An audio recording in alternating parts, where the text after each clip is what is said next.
Bienvenidos a este análisis. Hoy nos vamos a meter a fondo en una sesión, bastante densa de preguntas y respuestas con el doctor Ray Peat. Vamos a ver temas de salud, hormonas, inmunidad, todo desde la perspectiva de esta fuente. Exactamente. La idea es sacar las ideas clave, ¿no? Lo más potente de lo que se presenta aquí. Vamos a tocar desde eso de la proteína Spike, que sigue dando de qué hablar, hasta cómo manejar hormonas, nutrición y, responder a preguntas muy puntuales que estaban en el documento. Así es. O sea, vamos a revisar lo que dice la fuente sobre la proteína Spike, la inmunidad, el papel de hormonas como la tiroides, la progesterona, también vitaminas, incluso eso de los campos electromagnéticos, los EMF, y, comentarios sobre vacunas y tratamientos que aparecen ahí. Vamos a empezar. Arranquemos entonces con la proteína Spike y la inmunidad. La fuente menciona unos estudios, como de 2005, ¿no?, que indicaban toxicidad en pulmones, edema, fibrosis, cuando se ha inyectado esta proteína en animales. ¿Qué? ¿Qué se argumenta sobre el mecanismo? ¿Cómo funciona esto según el texto? Mira, lo que describe es llamativo. Según la fuente, no es solo que la proteína Spike en sí misma sea tóxica, sino que, además, dispara una respuesta de anticuerpos que también serían dañinos para los pulmones. O sea, los propios anticuerpos. Exacto. Y ahí se mete en algo más complejo. Habla de una especie de cascada de anticuerpos. O sea, el cuerpo crea anticuerpos contra la proteína Spike, pero después, sugiere la fuente, podría crear anticuerpos contra esos anticuerpos. Vaya. Y lo sorprendente o la hipótesis que plantea es que estos anticuerpos de segunda generación, digamos, podrían imitar la forma de la proteína Spike original. Así que el ciclo de daño podría seguir, ¿se entiende? Como un eco inmunológico que no para. Entiendo, sí. Suena como a fuego amigo del sistema inmune. Pero explica la fuente por qué pasaría eso. O sea, ¿es un error, una sobrereacción? Y sobre todo, ¿qué dice del efecto acumulativo? Si hay varias exposiciones, vacunas, refuerzos, ¿qué pasa desde esta perspectiva? No profundiza tanto en el por qué último de esa cascada. Lo presenta más como una consecuencia, digamos, observada o hipotetizada. Pero sobre el efecto acumulativo, la idea que se expone es clara. La exposición repetida, empeora el daño de base. Ajá. Y no solo en los pulmones, ojo. Describe cómo la proteína Spike podría, según esto, reproducirse en las células endoteliales, que son el revestimiento de los vasos sanguíneos, por todo el cuerpo. Claro. Y esto, dice la fuente, causa irritación. Libera histamina, serotonina, y eso favorecería la formación de placas, la activación de plaquetas, una coagulación más difusa. Y las consecuencias que menciona van desde coágulos, derrames, hasta afectar órganos. Señala específicamente los ovarios como un lugar donde podría concentrarse. Hablando de irritación, de estrés para el cuerpo, la fuente también conecta la radiación de campos electromagnéticos, ¿no?, los EMS del Wi-Fi, los móviles, con la inflamación, con las citoquinas. Sugiere que exponernos a los EMF nos haría más susceptibles a enfermedades. Sí, desde el punto de vista que se presenta aquí, la idea es que cualquier cosa que el cuerpo reconozca como un factor estresante o dañino, y eso incluiría los IMF, puede disparar la liberación de histamina y serotonina. Lo que mencionabas antes. Exacto. Y como decíamos, eso promueve inflamación, coagulación. Si esto se vuelve crónico o es muy fuerte, incluso menciona riesgo de hemorragia. Cita el caso de una médica que tuvo una caída muy fuerte de plaquetas después de vacunarse. Uf. El mensaje, creo, es ver los CMF no como algo aislado, sino como un factor más que suma carga al vaso del estrés del cuerpo, ¿no? Y que podría inclinar la balanza hacia la inflamación crónica por vías parecidas a las del estrés psicológico o una infección. Entendido. Pasemos al sistema angiotensina y la enzima ACE2. Muchos la ubican como la puerta de entrada del virus, ¿verdad? Pero la fuente destaca su rol normal. ¿Cuál sería? Exacto, y es clave. El material explica que el estrés o el daño en los tejidos en general hace que produzcamos angiotensina, I2. Esta es una molécula, muy potente. Es proinflamatoria y contrae los vasos sanguíneos.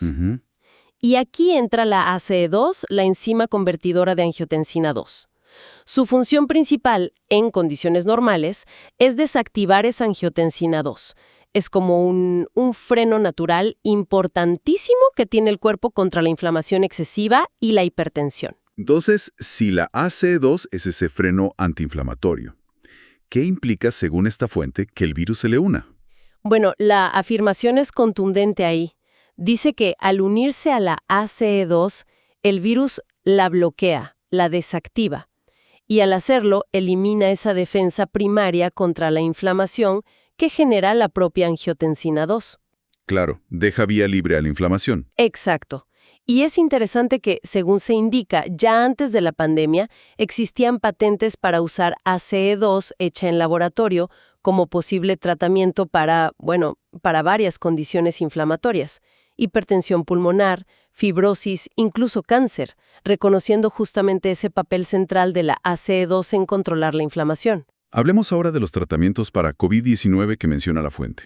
El enfoque parece ser muy claro: antiinflamatorio y anticoagulante. Sí, totalmente. Enumera varios que, según los estudios que cita, mostraron ser efectivos si se usaban, temprano. Muy importante eso. Menciona aspirina, antihistamínicos, anticoagulantes como la heparina y, curiosamente, un fármaco chino que tiene propiedades antiserotonina. Y contrasta esto con lo que dice que eran las directrices. Sí, lo contrasta fuerte con la directriz que reporta la fuente de no tratar al principio y esperar a ver si hacía falta ir al hospital. La fuente también es bastante crítica con el uso de ventiladores. Menciona una comparación, muy llamativa entre dos hospitales en Alemania. Así es. Relata un caso donde un hospital que usaba los protocolos estándar de intubación y ventilación forzada tuvo, según esto, un 60% de mortalidad. Y otro hospital, en la misma ciudad, donde un médico jefe prefirió un enfoque menos invasivo, usando solo oxígeno por cánula nasal, habría tenido una tasa de supervivencia de casi el 100%. ¿Qué diferencia? Sí, y añade que las benzodiazepinas, que se usan mucho para sedar en la intubación, podrían tener un efecto inmunosupresor, lo cual no ayudaría en ese contexto. Y también hace referencia a investigaciones sobre la hidroxicloroquina, que califica de fraudulentas, que habrían supuestamente minimizado su utilidad. Cambiando de tema, hacia las hormonas. Hay una pregunta que, me pareció fascinante. Plantea como posible reabrir las placas de crecimiento para aumentar la estatura después de la pubertad, si se optimizaran la nutrición y las hormonas, claro. Mira, la perspectiva que comparte ahí es intrigante, sí. Quizás un poco anecdótica, pero interesante. Cita observaciones en animales como iguanas que bajo estrés nutricional no solo adelgazaban, sino que encogían, huesos incluidos, sugiriendo que hay cierta plasticidad ósea incluso en adultos. ¿En serio? Sí. Y menciona la idea de que en casos de hipotiroidismo crónico podría quedar tejido óseo inmaduro cerca de las antiguas placas de crecimiento hasta edades, avanzadas, quizás 50 años. El propio Dr. Pitt cuenta en la fuente que él creció como una pulgada entre los 40 y 50 años. ¿El mismo? Sí, y lo atribuye a optimizar su tiroides, progesterona y DHA. Dice que conoce otros casos parecidos, sobre todo en gente alta.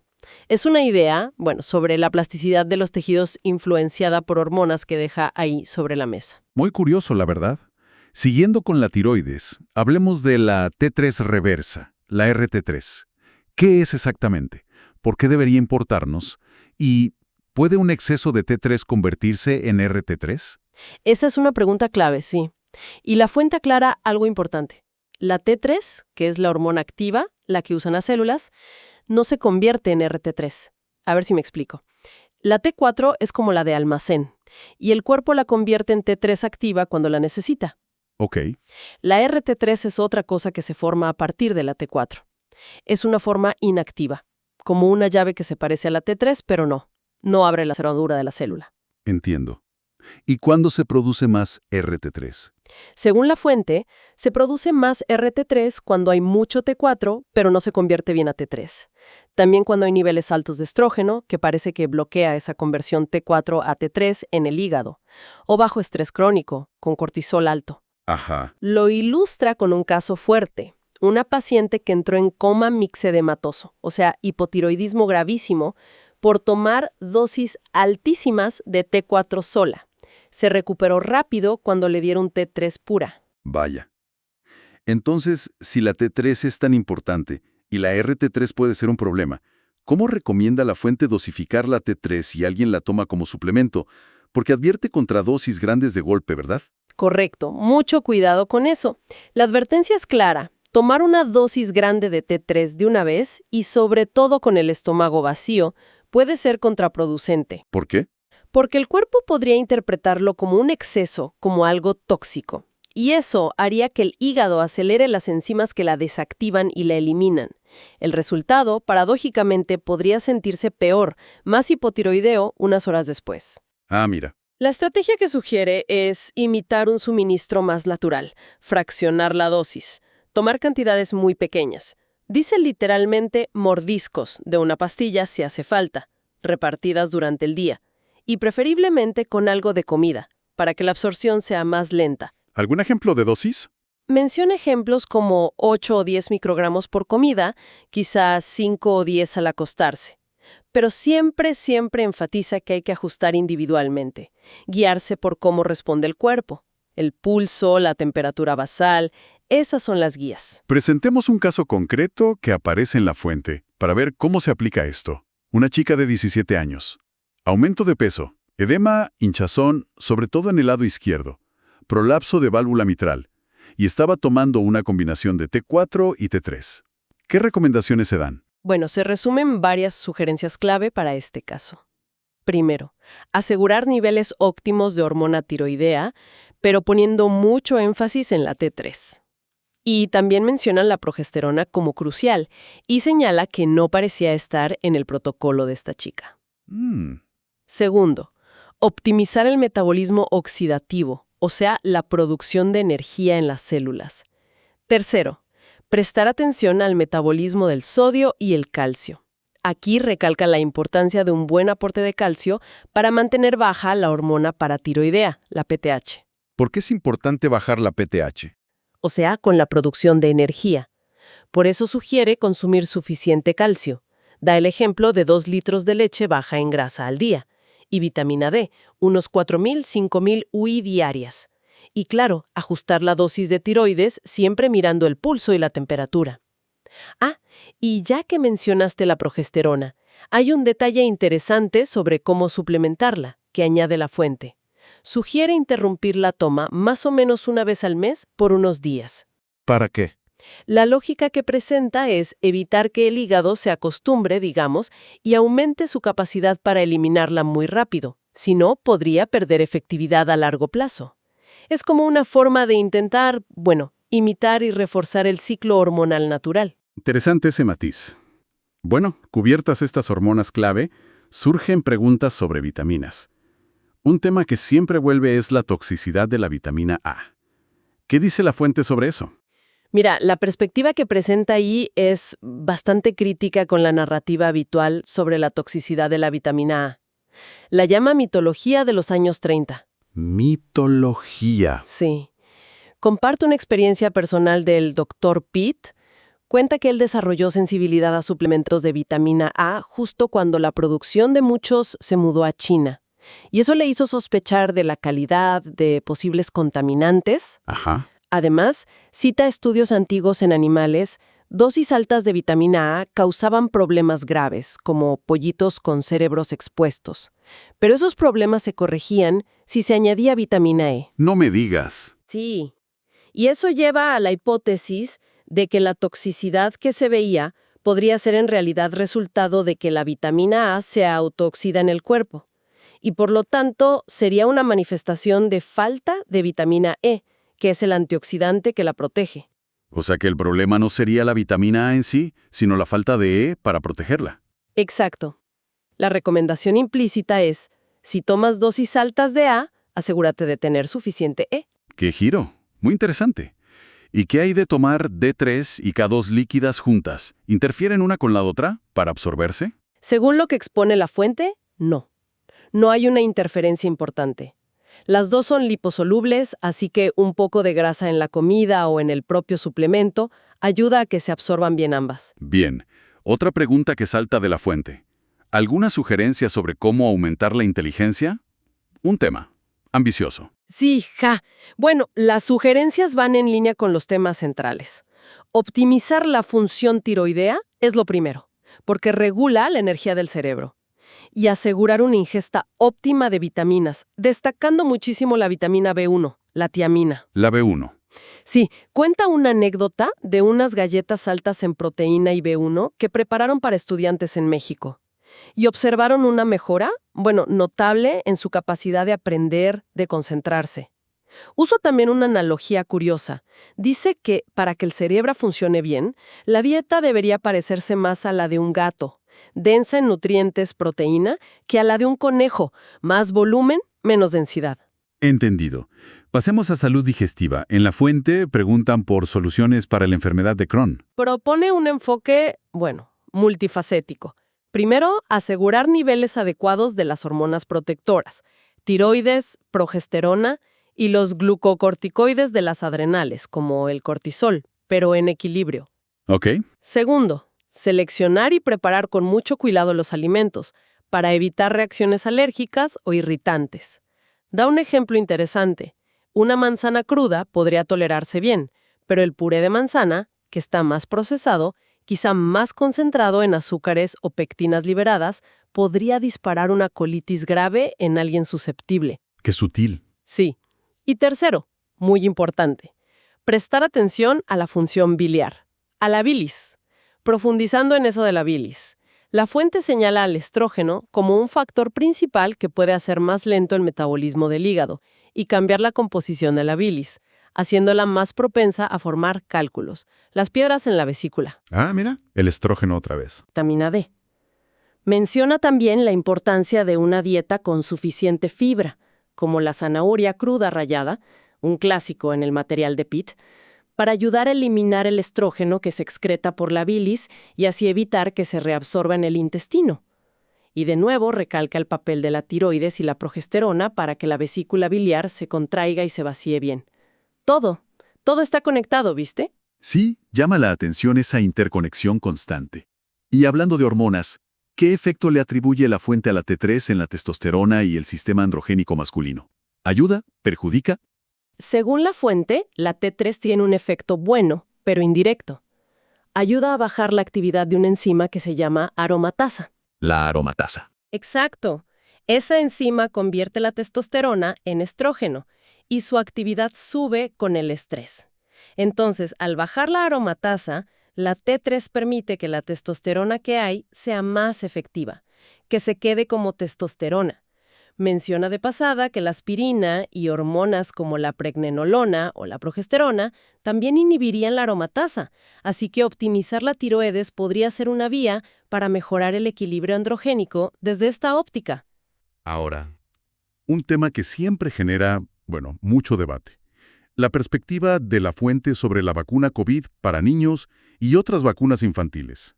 Menciona la de la tosferina, la hepatitis B al nacer.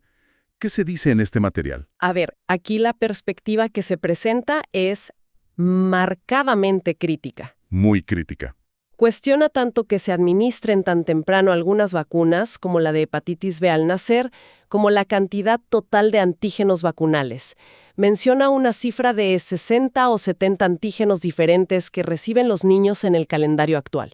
Es una cifra alta. Sí, y contrasta este enfoque con el uso que califica de inteligente de la vacuna de la viruela en el pasado, que se usó de forma estratégica, región por región, para erradicar la enfermedad, algo que argumenta la fuente no fue tan rentable para la industria farmacéutica como los programas de vacunación masiva y continua. Entiendo. Para comprender el argumento central aquí, ¿en qué basa la fuente esa afirmación de que el sistema está impulsado más por el lucro que por la salud pública óptima? Bueno, el argumento que presenta la fuente es que el sistema actual está muy influenciado por intereses económicos y políticos. Traza una correlación entre cómo se expandió mucho el calendario de vacunación, sobre todo desde una ley de 1986 en Estados Unidos que protegió a los fabricantes de demandas, y un declive que percibe en ciertos indicadores de salud infantil en ese país. Ujú. critica específicamente las vacunas de ácido nucleico, las de ARN, las califica en la fuente como ni siquiera vacunas en el sentido tradicional y cuestiona la estrategia de promoverlas tanto mientras, según afirma, se desalentaban activamente tratamientos tempranos para el COVID que podrían haber bajado la necesidad de hospitalizar. Señala una tensión ahí. Sí, y hace referencia explícita al libro de Robert Kennedy Jr. sobre Fauci y Gates, y, bueno, las conexiones entre negocios, gobierno y farmacéuticas como una fuente para profundizar en esta perspectiva. Es importante, claro, recalcar que esta es la visión que se expresa en el material que estamos analizando nosotros. Entendido.